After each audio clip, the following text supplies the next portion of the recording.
welcome to Chapell's Corner. I'm your host, Chris Chapell. So a few things I want to talk to you about today. One being the bike ride I did this past weekend.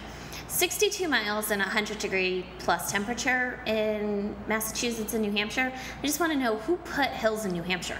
Honestly, not my idea of fun, but certainly it was for a good cause. So a few things that bothered me. We know it's going to be 100 degrees. Why do people have to turn around and ask you, was it a brutally hot day? Come on now, it's 100 degrees. Really? Of course it's brutal. Second, I got to tell you a little funny story about the Friday night before. So the ride Saturday up in Fort Devens, Massachusetts. So I'm there Friday night for a little pasta dinner, and I have to thank the Spring Hill Suites and Marriott up in Devens. No, they're not sponsoring me at the moment, but I have to thank them because they put me up for a really good price in a fabulous suite. Problem was, all by myself. Suite, king-size bed, all by myself, no fun to be had up in Devens. So I was basically the loser that Friday around 8 o'clock went back to my hotel room, texted all my friends, I have this fabulous suite and nothing to do. And next thing I know, I woke up around 10:30 at night, so obviously fell asleep, set the alarm for the next morning, and went back to bed. So that's my exciting life on a Friday. Then I woke up at 6:30 to thunder and lightning and the bike ride. So it was fabulous. By 2 o'clock, I was done. I was happy. It was hot. We survived. Life moves on. So I got to tell you a little bit about my drive into work this morning, what I heard on the radio. Apparently, the topic of the conversation was men and women and what they talk about. So apparently men talk about four things. They talk about sex, they talk about sports and hobbies, they talk about possibly their jobs, and according to this radio station, definitely dirty jokes. Well, women talk about a few more things. Shocker, I know. So they talk about relationships and sex, celebrities, gossip, yada, yada, yada. Being updated on their friends and their friends' lives and stories, their boyfriends and husbands, or work husbands. Personal things concerning themselves, and on and on and on. We know, frankly, I'm a girl, we know, we talk about everything. So what I really liked about this conversation, though, was caller called in and turned around and said something I had never heard before. So apparently men are like waffles and women are like spaghetti. When men talk, they do it in chunks, like a waffle. When they finish one topic, they move on to the next. When women talk, it's like eating spaghetti. They start talking about one thing and slowly weave into the next and into the next until the whole plate of pasta is done. I thought it was an interesting connotation I had not heard before. I have to admit, I don't know so much about guys being waffles, but I can agree that women are probably spaghetti, maybe 85% of the time. There's times when I'm a bit like a waffle. The one thing I like about being spaghetti, though, is that I can have wine with my spaghetti. Well, waffles, you're stuck with syrup and maybe milk. All right, so long and short of it, guys, no emotions, really simple. Women, emotional, we recreate the stories. Guys, are you like waffles? Really? Women, do you think you're spaghetti? Let me know. All right, moving on to my book review today, which I'm actually going to talk about a little longer than normal because I think it's an important topic that's come up recently. It's all about networking, and I know it's the dirty word nobody likes to hear, whether you're an introvert or an extrovert, nobody likes the word networking. This book I came across recently has been, I think, one of my most favorite books since How to Win Friends and Influence People. It's called Never Eat Alone. It's a guide to networking without actually using the word itself. And when I first saw it on the shelf, probably back in 2009 at Barnes & Noble, I saw it and I was like, oh, Never Eat Alone. As a PR person, definitely an interesting title. Doesn't mean that you should not go to a restaurant by yourself. I fully support going to a restaurant by yourself, enjoying a nice meal, and for all you smartphone users out there, put the phone down for 5 minutes. You don't have to look like a loser even more if you have dinner by yourself and you're on the smartphone. Put it down. All right, so Never Eat Alone really is about 4 areas in how to network, or what networking really is. And I'm going to use my cheat sheets here because, you know, it's been a long day.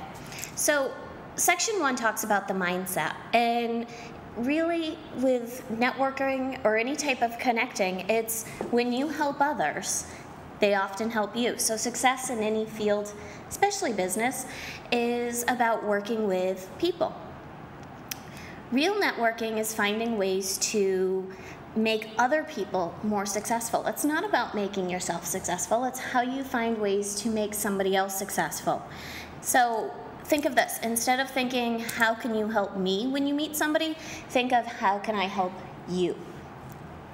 So another thing is, when you start finding clients, before you even sell them anything, start to get to know them as people and as friends, not potential customers. That should be the last thing on your list when you meet somebody, is, ooh, they're a potential customer or client. Don't think of that. Think of them as a human being first. Section 2 talks about the skill set.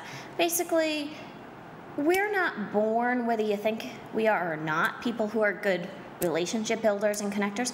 We're not born that way. Everybody can do it. It's all in how you approach it, whether you're introvert or extrovert. I have my moments when I'm really good. I also have my moments when I'd rather hang out by the wall and not talk to anybody. So the skill set. Really important thing here, following up. When you meet somebody, the first 12 to 24 hours are crucial to follow up and say, hey, it was great meeting you. The other thing to do, so it's not just a big blanket email, is to actually say in the email and quote something that you talked about in the conversation. Really brings that personal factor into that email or that phone call, that follow-up. Next, when meeting somebody for the first time, focus on them. Don't focus on what's going around in the room, what's going on in your life. Ask them questions that are more about them. And I want you to think about something that I bet you everybody who's on Facebook and says, oh my God, you have 1,000 friends. Do you really know all those people? Here's the thing. Acquaintances represent a source of social power. So the more acquaintances you have, the more power you have. So when my dad turns around and says, oh, you've got 500 and something friends on Facebook, or, 800 and Lord knows how many stalkers, as he calls them, on Twitter, they're actually acquaintances. In some way, shape, or form, I've connected with, I'd say 85 to 90% of these people. And at any time, if I needed them, they could help me. And I can actually say back in 2009, one of the acquaintances I had connected with on Facebook, well, we never hung out on Friday nights or weekends, or, we were 2 years apart in high school. We saw each other socially at games and different things, but he was ahead of me, so when he graduated, certainly didn't hang out with him. When I needed to get some stuff done at the State House, he worked there. So I actually Facebooked messaged him and said, hey, I need some help. Can you kind of facilitate for me? So had I had not done that, I would have gone through, the typical rigmarole that we always go through, trying to cut through that red tape. So remember, acquaintances are a source of power.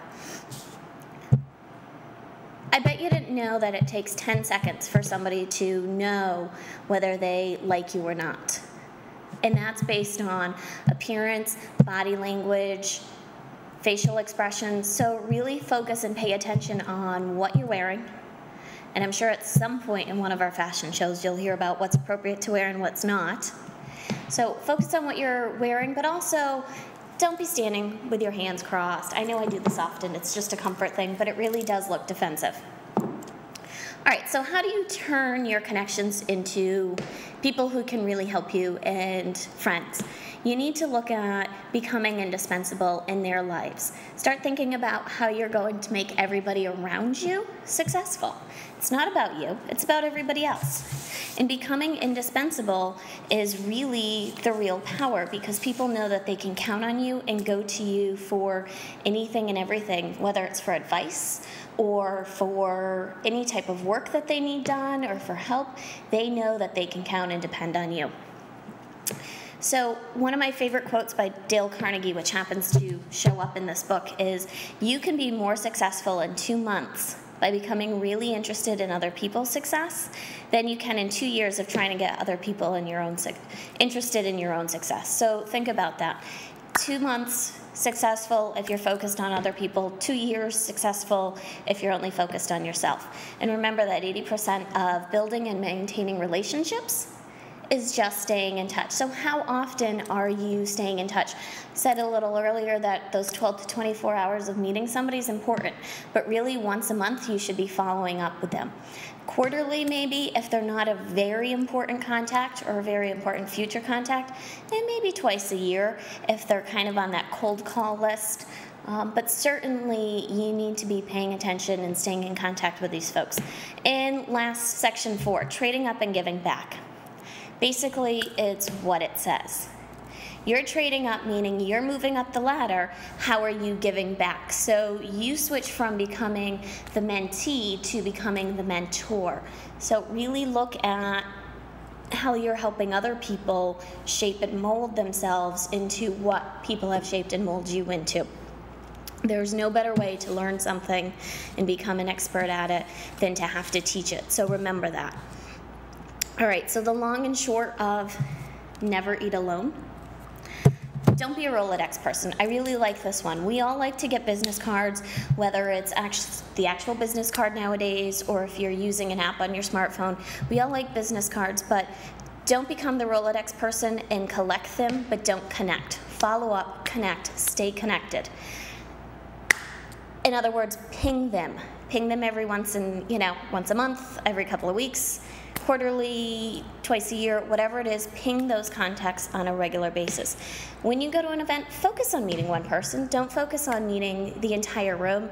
It doesn't have to be the most important person in the room. You're saying, oh, the mayor's here, or the event organizer. Just focus on meeting one person.